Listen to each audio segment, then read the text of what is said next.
we should have at least equal rights. Now, Devdutt, when the Sarchang Chalak of the RSS, Mohan Bhagwat, publicly proclaims that India is a Hindu nation, and in a sense he speaks for the whole family of organizations there, how do you react as a contemporary man? Well, he's entitled to his views. Yeah.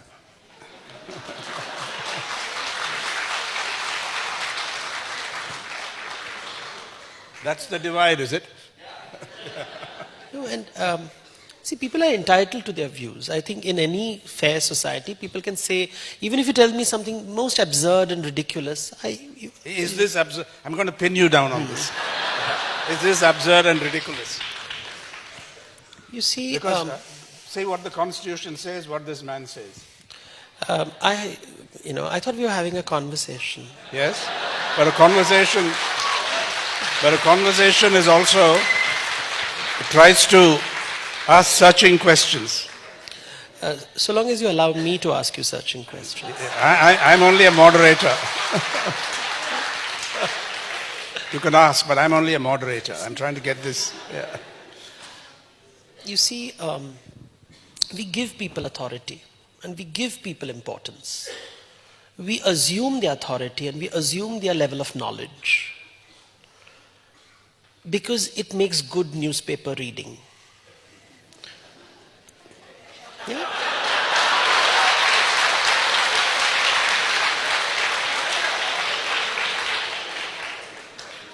So I don't have to put it on the front page. I can put it as a footnote. By the way, Mohan Bhagwat said this.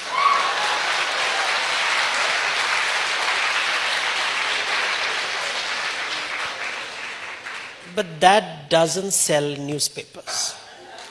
Controversy. So you're blaming the messenger rather than the message, the vicious character of this message. I'm blaming the hierarchy in the way in which the messaging is presented.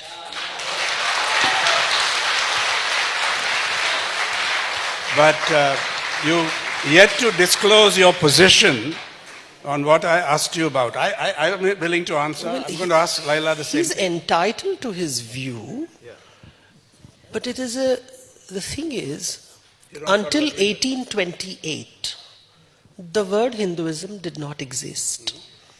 It was created by the British as a category for administrative convenience.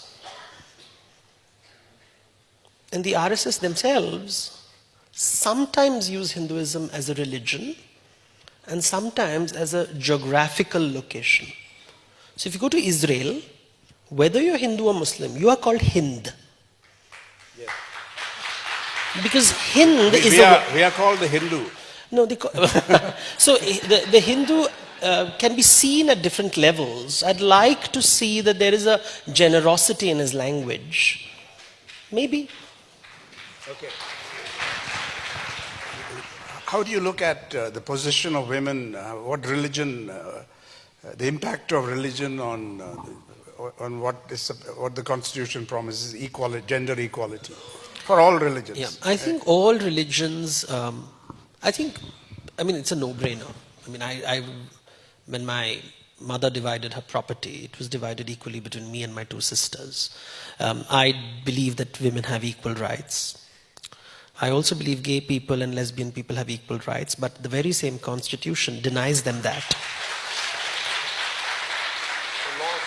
The laws deny. The Supreme Court judge called the LGBTQ community minuscule minority and therefore unworthy of human rights. So it has nothing to do with religion, Even the most democratic and republic of institutions can be highly intolerant.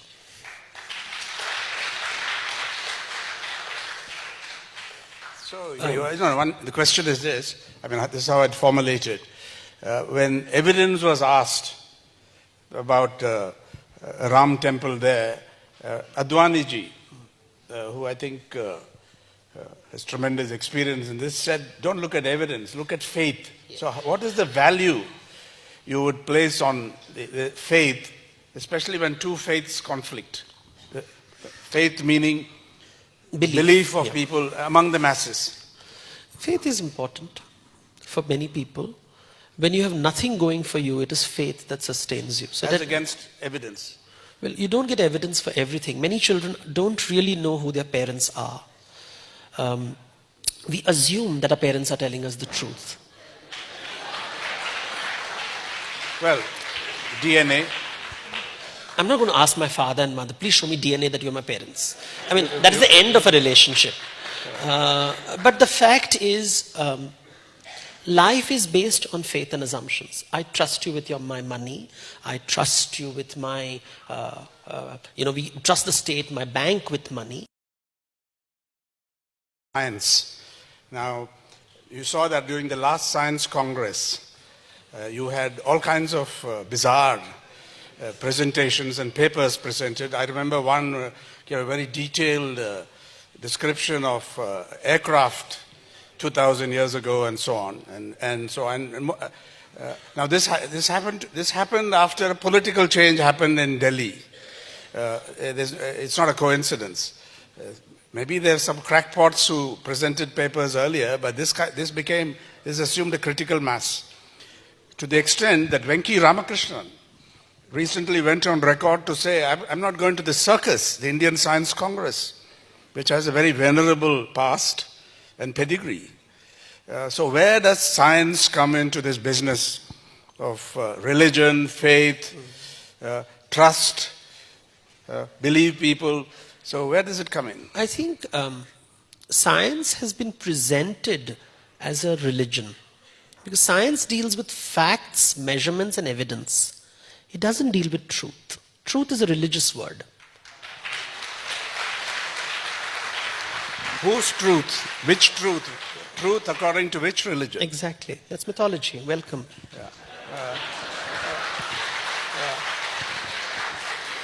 The thing is, when something cannot, it's like I've been asked repeatedly, did planes exist? I said, listen, show me the evidence, show me the measurement, and then it's true. I'm not dismissing it. Maybe it is a possibility. Is it? If I dismiss it, I will create violence. That is respect. Somebody wants to believe in something fabulous and fantastic. Allow him. There is fantasy is nobody's truth. Fact is everybody's truth. But between these two extremes, there is myth, which is somebody's truth. It's my truth. And when you are dismissive of it, I get angry. And that anger builds up, and I start doing foolish things. It would be just prudent and good management to just allow people to have certain beliefs that if somebody wants to believe in God, and I don't, if I can respect him, that it is his belief, it makes his life happy. Now replace the word God with Vimanas.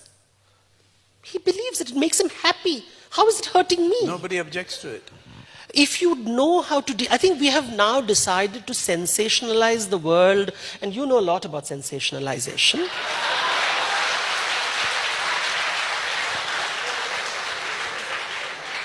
Binaries, because you cannot have an argument without a binary. But the moment you allow the world to be fluid and fuzzy, and you allow negotiations and conversations, however absurd a person is sounding. You're a very patient man. Well, I was told that if you have faith, you have patience. And I think a country like ours, when nothing works, most of the times, and you have to deal with delayed flights, delayed trains, no water in your tap, potholes, you have to be patient. We are too eager being judgmental, trying to be right, trying to dominate. You're speaking around this issue. I asked you about, yes, we're talking about science. No, I'm not falling into the binary trap that you use to sensationalize. Yes. And you don't like it. Yeah. I will not fall into your trap. I see it. Yes. I'm sorry, sir.